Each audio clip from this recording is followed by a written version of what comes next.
প্রিয় দর্শক, এইগুলো হচ্ছে আমার লফটের কবুতর। এখানে রাজশাহী গিরিবাজ কিছু আছে, এই যে এইটা দেখতে পাচ্ছেন, এটা রাজশাহী গিরিবাজ। আর এগুলো এই যে আছে কালদমের বেবি আছে, রাজশাহী গিরিবাজ আছে, পাশাপাশি আছে যে টেডি কবুতর, কামাগার আছে, গোল্ডেন আছে, এই যে টেডি আছে, টেডি 128 ইম্পোর্ট করা কবুতর, ডিরেক্ট ইম্পোর্ট করা কবুতর, টেডি 128। এই যে সাহারানপুরি আছে, এই যে বেনারস আছে, এই যে বেনারসের নর ডাকছে, বেনারসের নরের সঙ্গে জোড়া আছে টেডির মাদির। এই যে আমার রাজশাহীর কমলা চকের কালদমের বেবি, এটা এর ফ্লাইং রেজাল্ট 6 ঘন্টা 35 মিনিট। এর ফ্লাইং রেজাল্ট 6 ঘন্টা 35 মিনিট। বিকেলে ওদেরকে খেতে দেব, তার আগে ওদের সঙ্গে একটু দেখা করছি ওরা কেমন আছে। সারাদিন খায়নি তো।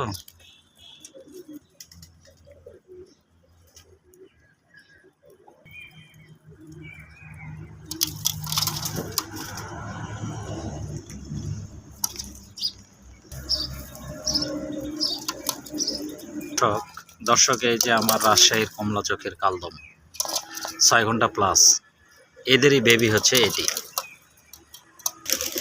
দর্শক, এই যে আমার হচ্ছে খুলনার বিখ্যাত সেই গলায় লাল জোড়া, খুলনার বিখ্যাত গলায় লাল জোড়া। আর এটি হচ্ছে আমার সেই লফট। এক পাশে ব্রিডিং রুম আছে, আর এক পাশে বাচ্চাদের জন্য জায়গা করে রেখেছি, পুরানো কবুতরের জন্য জায়গা করে রেখেছি। দর্শক, এটি হচ্ছে আমার গোল্ডেনের জোড়া, এই যে গোল্ডেনের জোড়া।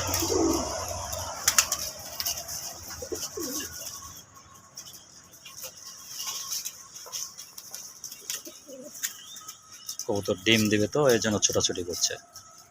এটি গোল্ডেনের জোড়া। দর্শক, খাওয়ার জন্য সব কবুতরগুলো একেবারে অস্থির হয়ে আছে। আমি 2 বেলা করে খাবার দেই, কিন্তু আজকে সকালে আমার এই উড়ানো কবুতরগুলোকে আজকে সকালে খাবার দিতে পারিনি। শুধু বাচ্চা যাদের আছে সেই কবুতরগুলোকে আমি খাবার দিয়েছি। আমি যেহেতু আলাদা করে রাখি, তো বাচ্চা যারা করে তাদের একটা রুম, এবং যারা ওড়ে তাদের পাশে আরেকটি রুম, যার কারণে খাবারটা আমি 2 ভাগে ভাগ করে দিই। কবুতরগুলো এই টবের মাটি খেয়ে খেয়ে আমার গাছগুলো সব শেষ করে দিয়েছে। অবশিষ্ট আছে একটি অ্যালোভেরার গাছ, দেখেন তার মাটি তারা কিভাবে খাচ্ছে। আমি বস্তা দিয়ে বন্ধ করে রেখেছি, সেই বস্তা ফেটে ছিঁড়ে সেখান থেকে সব মাটি বের করে খাচ্ছে। আমার অ্যালোভেরার গাছটা দেখেন কি অবস্থা। এই যে এটি দেখতে পাচ্ছেন আমার সেই কামাগার কবুতর, খুলনা থেকে নিয়ে আসা ইমামউদ্দিন কামাগার এবং কামাগারের জোড়া। ওরাও মাটি খাওয়ার জন্য খুব লাফালাফি করছে। কিন্তু বিষয় হচ্ছে, আসলে কবুতর উড়াতে গেলে অনেক কবুতর হারাতে হয়। গত কিছুদিনে আমি প্রায় 11 পিস কবুতর হারিয়েছি। 11 পিস কবুতর হারিয়েছি। মাঝে মাঝে মেঘ আসে, আর মেঘের উপরে এই ছোট বাচ্চাগুলো গেলে ওরা আর দিক ঠিক করতে পারে না, আর বাড়িতে ফিরে আসতে পারে না। কিছু কিছু আসে, কিছু কিছু আসে না। এই আমি আসলে আমার একটা বৈশিষ্ট্য হচ্ছে, একটা নিয়ম হচ্ছে, আমি যে বাচ্চাগুলো বাসা থেকে সবেমাত্র বের হয়েছে তাদেরকে আমি উড়াই। আমি ওস্তাদদের কাছ থেকে শুনেছি, বিভিন্ন ভিডিও থেকে দেখেছি যে আসলে ওনারা বলছেন যে এই এখনও কোনো একটা পরও পড়েনি, বা 2 পর 3 পর পড়েনি, অর্থাৎ পর পড়েনি, এই বাচ্চাগুলোকে উড়াতে গেলে বাচ্চাগুলো বাড়ি চিনতে পারে না। আমার ক্ষেত্রেও তাই হয়েছে। এই 0 পরের বেবিগুলো উড়াতে গিয়ে আমার অনেকগুলো কবুতর হারিয়ে গিয়েছে। দর্শক, যেটি দেখতে পাচ্ছেন এটি টেডি এবং বেনারসের ক্রস করা একটি বাচ্চা। কমলা চোখের টেডি আর বেনারসের ক্রস করা একটি বাচ্চা। এই হচ্ছে এক জোড়া বাচ্চা, বেনারস এবং টেডির ক্রস। এদের প্রথম বাতের যে বাচ্চা ছিল, সেই বাচ্চাগুলোকে আমি উড়িয়ে দেখেছি। 6 ঘন্টা 48 মিনিট পর্যন্ত এই বাচ্চাগুলোর রেজাল্ট আছে। তারই এক বাচ্চা 0 পরের আমি হারিয়ে ফেলেছি, আর এক বাচ্চাকে আমি কোনো মতে আটকে রেখেছি, ওর পাখার পরগুলো এখন কাটা আছে। এদেরকে আর ছাড়বো না, আমার নিয়ত আছে আমি এদেরকে আর ছাড়বো না। এদের পাখার পর আমি কেটে রেখে দেব, যেহেতু আমার রেজাল্টটা জানা হয়েছে। দর্শক, এগুলো হচ্ছে আমার রাজশাহীর কমলা চোখের কালদমের বেবি। এই কমলা চোখের কালদমের বাচ্চার রেজাল্ট এত সুন্দর এবং বাড়ি এত সুন্দর ওরা চিনে, খুব দ্রুত গতিতে ওরা আকাশের একদম উচ্চতায় চলে যায় এবং ওদের ভ্যানিশ হতে খুব বেশি সময় লাগে না, 5 থেকে 7 মিনিটের মধ্যে ওরা ভ্যানিশে চলে যায়।